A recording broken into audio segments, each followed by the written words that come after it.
From the CBS Bay Area studios, this is KPIX 5 News. Welcome back. It's just about 6:30. Good morning. I'm Devin Fehely. And I'm Julie Watts. Neighbors evacuated by flames in Concord days ago are finally back in their homes this morning. A fire on Tuesday destroyed a large apartment complex under construction. It was near Willow Pass Road and Concord Boulevard. Firefighters feared that it would collapse on the apartments next door. About 250 people were evacuated. Some say they can't stop thinking about that night.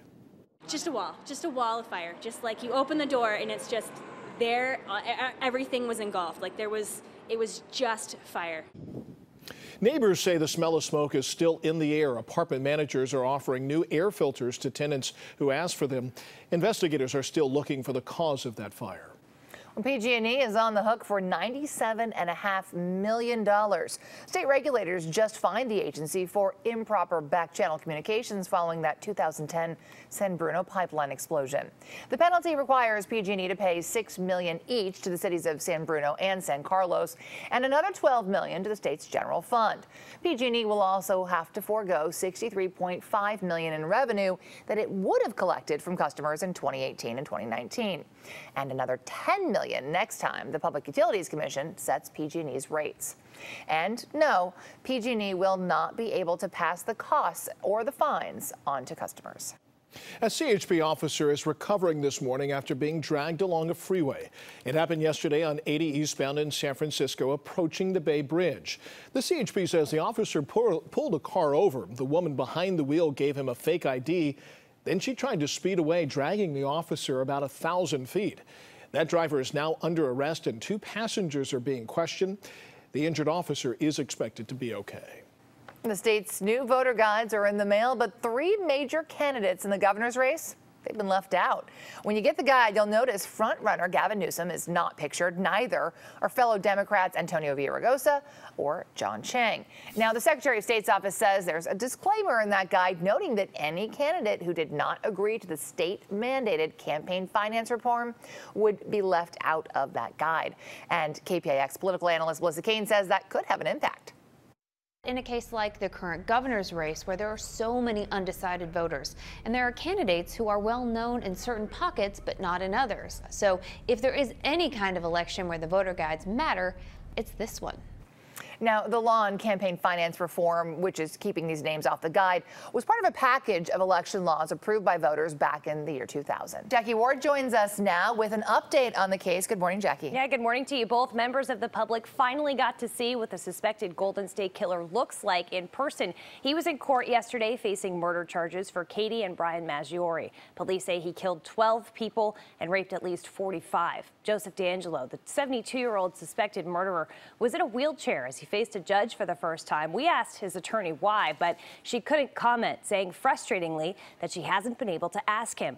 A DNA match is what finally led police to D'Angelo earlier this week. It came from a site called GEDmatch, an open source site that allows people to upload their profiles from 23andMe and Ancestry to look for family members.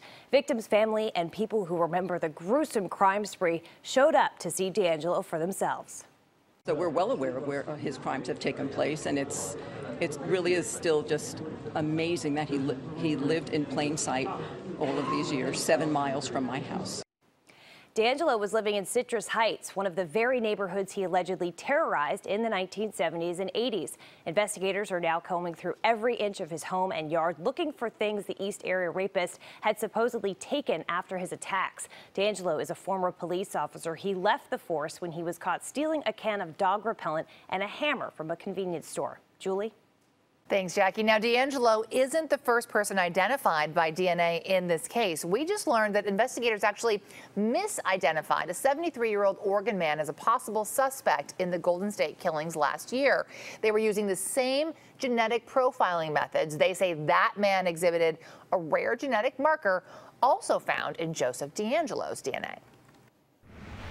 President Trump is hosting German Chancellor Angela Merkel. The topics they'll discuss range from trade to nuclear disarmament.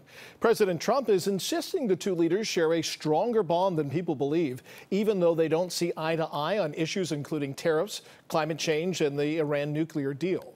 I believe that obviously this agreement is anything but perfect. It will not solve all the problems with Iran. It is one piece of the mosaic, one building block, if you like, on which we can build up this structure. The two leaders agree when it comes to North Korea, the only solution is an end to its nuclear program and vigilance to make sure that promises made are promises kept. San Francisco police are facing some backlash on social media after they tweeted about clearing homeless encampments. One raid happened in the Tenderloin on Wednesday. Photos show tents on a sidewalk on Ellis Street and the same spot cleared and hosed down. Now, police tweeted that they tackled two encampments. Some users are objecting to the word tackled. They want to know where the evicted people ended up. So far, no comment from SFPD. Decision has been made on a new gantry for the Golden Gate Bridge. The board of directors was deciding on 3 designs to replace the old toll booths, and at yesterday's meeting, it chose this one. They say the design mirrors some other elements leading up to the bridge along the Presidio Parkway. Construction is expected to start next year. And a heads up for bridge commuters, for the first time ever, engineers will be inspecting the towers on the Golden Gate Bridge up close to look for possible repairs. Previously, they had only used binoculars for inspections. Starting Monday, workers on ropes will descend from the top of the towers.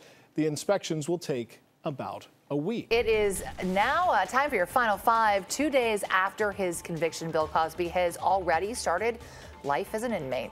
Although his surroundings are far nicer than what he's likely to find in a few months, a judge says Cosby can be confined to the same suburban Philadelphia mansion where the jurors concluded he drugged and molested a woman. Cosby has been ordered to be outfitted with a GPS ankle bracelet to monitor compliance. A judge has agreed to delay a lawsuit by Stormy Daniels against President Donald Trump and his personal attorney. A hearing has been set for July 27th. The president's attorney, Michael Cohen, asked the judge for the delay after FBI agents raided his home and office earlier this month. North Korean leader Kim Jong-un crossed the heavily guarded border of South Korea to meet with South Korea's president. The historic summit is largely focused on the North's nuclear weapons arsenal. The meeting is a precursor to President Trump's planned talks with the North in the coming weeks.